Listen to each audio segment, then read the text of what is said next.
Hello everyone, welcome to Heaven Vlogs with Anu channel. Hope ಎಲ್ಲರೂ ಆರಾಮಾಗಿದ್ದೀರಾ ಅಂತ ಅನ್ಕೊಂಡಿದ್ದೀನಿ. ಈ ದಿನ ನಾವು ಮಾಡ್ತಾ ಇರುವಂಥ ರೆಸಿಪಿ ಯಾವುದಂದರೆ ವೆಜಿಟೇಬಲ್ ಫ್ರೈಡ್ ರೈಸ್. ಯಾವ ರೀತಿ ಈಸಿಯಾಗಿ ಮನೆಯಲ್ಲೇ ಮಾಡ್ಕೋಬೋದು ಅಂತ ಈ ಒಂದು ವಿಡಿಯೋನಲ್ಲಿ ತಿಳಿಸ್ಕೊಡ್ತಾ ಇದ್ದೀನಿ. ಇದಕ್ಕೆ ಬೇಕಾಗಿರುವಂಥ ಕೆಲವೊಂದು ತರಕಾರಿಗಳನ್ನ ಸಣ್ಣದಾಗಿ ನೀಟಾಗಿ ಅದನ್ನು ಹಚ್ಚಿಟ್ಕೊಬೇಕು.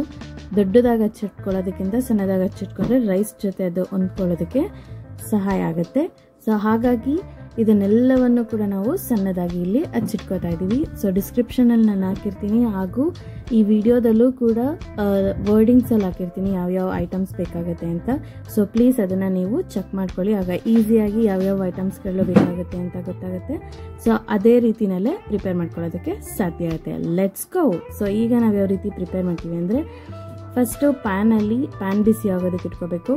ಅದಕ್ಕೆ ಸ್ವಲ್ಪ ಅಡುಗೆ ಎಣ್ಣೆ, ಯಾವ ಆಯಿಲ್ ಯೂಸ್ ಮಾಡ್ತೀರಾ ಅದನ್ನು ಯೂಸ್ ಮಾಡಿಟ್ಕೊಳ್ಳಿ. ಸೊ ನಾವಿಲ್ಲಿ ಯೂಸ್ ಮಾಡ್ತಿರೋವಂಥದ್ದು ಸನ್ ಪ್ಯೂರ್ ಅಥವಾ ಹಿಮಾಮಿ.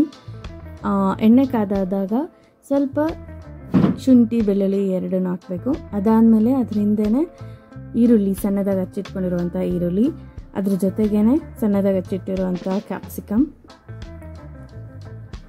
ಇದಕ್ಕೆ ಸ್ವಲ್ಪ ಕ್ಯಾರೆಟ್ ಸಣ್ಣದಾಗಿ ಹಚ್ಚಿಟ್ಕೊಂಡಿರೋವಂಥದ್ದನ್ನು ಅದನ್ನು ಯೂಸ್ ಮಾಡ್ತಾ ಇದ್ದೀವಿ.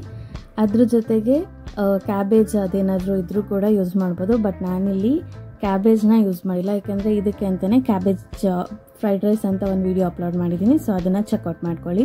ಸೊ ಇದಕ್ಕೆ ಸ್ವಲ್ಪ ಟೊಮೆಟೊ, ಯಾರೂ ಟೊಮೆಟೊ ಯೂಸ್ ಮಾಡಲ್ಲ, ಬಟ್ ನಾನೊಂದು ಅರ್ಧ ಟೊಮೆಟೊ ಅಷ್ಟು ಯೂಸ್ ಮಾಡಿದ್ದೀನಿ. ಅದರಿಂದನೇ ಗ್ರೀನ್ ಚಿಲ್ಲಿ ಪೇಸ್ಟ್, ಅದ್ರ ಜೊತೆಗೆ 1 ಸ್ಪೂನ್ ಆಗೋಷ್ಟು ಬ್ಲ್ಯಾಕ್ ಸೋಯಾ ಸಾಸ್ನ ಕೂಡ ಇಲ್ಲಿ ಯೂಸ್ ಮಾಡಿದ್ದೀನಿ. ಸೊ ಅದನ್ನು ನೀಟಾಗಿ ಫ್ರೈ ಆಗ್ತಾ ಇದ್ದಂಗೆ ಅದಕ್ಕೆ ಸ್ವಲ್ಪ ಟರ್ಮರಿಕ್ಕು, ಯಾವಾಗಲೂ ನಾವು ಟರ್ಮರಿಕ್ ಯೂಸ್ ಮಾಡ್ತಾ ಇರ್ತೀವಿ. ಸೊ ಅದು ಆಪ್ಷನಲ್, ನಮಗೆ ಬೇಕಾದ್ರೆ ನೀವು ಯೂಸ್ ಮಾಡ್ಕೊಳ್ಳೋಂಗಿದ್ರೆ ಮಾಡ್ಬೋದು. ಸೊ ಅದಕ್ಕೆ ಸ್ವಲ್ಪ ಫ್ರೈಡ್ ರೈಸ್ ಪುಡಿ ಆರೆಲ್ಸ್ ಮ್ಯಾಗಿ ಪೌಡರ್ನು ಕೂಡ ಯೂಸ್ ಮಾಡ್ಕೋಬೋದು. ಅದ್ರ ಜೊತೆಗೆ ಸ್ವಲ್ಪ ಸಾಲ್ಟ್, ರುಚಿಗೆ ತಕ್ಕಷ್ಟು ಉಪ್ಪು, ಇದಿಷ್ಟು ಹಾಕಿ ನೀಟಾಗಿ ಮಿಕ್ಸ್ ಮಾಡ್ಕೊಳ್ಳಿ. ಚಿಲ್ಲಿ ಪೌಡರ್ ಏನಾದರೂ ಖಾರ ಜಾಸ್ತಿ ಬೇಕು ಅಂದರೆ ಅದನ್ನು ಯೂಸ್ ಮಾಡಿ, ಆರೆಲ್ಸ್ ಪೆಪ್ಪರ್ ಯೂಸ್ ಮಾಡಿಕೊಂಡ್ರೂ ನಡೆಯುತ್ತೆ.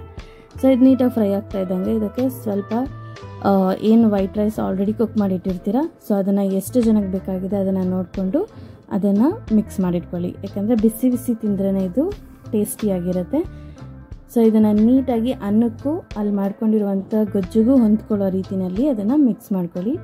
ಅದಕ್ಕೆ ಸ್ವಲ್ಪ ಕೊತ್ತಂಬರಿ ಹಾಗೂ ಸ್ಪ್ರಿಂಗ್ ಆನಿಯನ್ ಅದನ್ನು ಹಾಕಿ ಗಾರ್ನಿಷಿಂಗ್ ಮಾಡಿದರೆ ನಮ್ಮ vegetable fried rice ready to serve. ಪ್ರೀತಿಯಿಂದ ಮಾಡಿದಂಥ ಫುಡ್ಡು ಪ್ರೀತಿಯಿಂದನೇ ಖುಷಿಯಾಗಿ ತಿನ್ನೋಣ. ಸೊ ಹಾಗಂತ ಹೇಳ್ತಾ ನೆಕ್ಸ್ಟ್ ವಿಡಿಯೋಂದಿಗೆ ಮತ್ತೆ ಸಿಗ್ತೀನಿ. Until then please share and subscribe to my YouTube channel, that is Heaven vlogs with Anu channel. God bless you all. Bye bye. Thank you. Namaskara.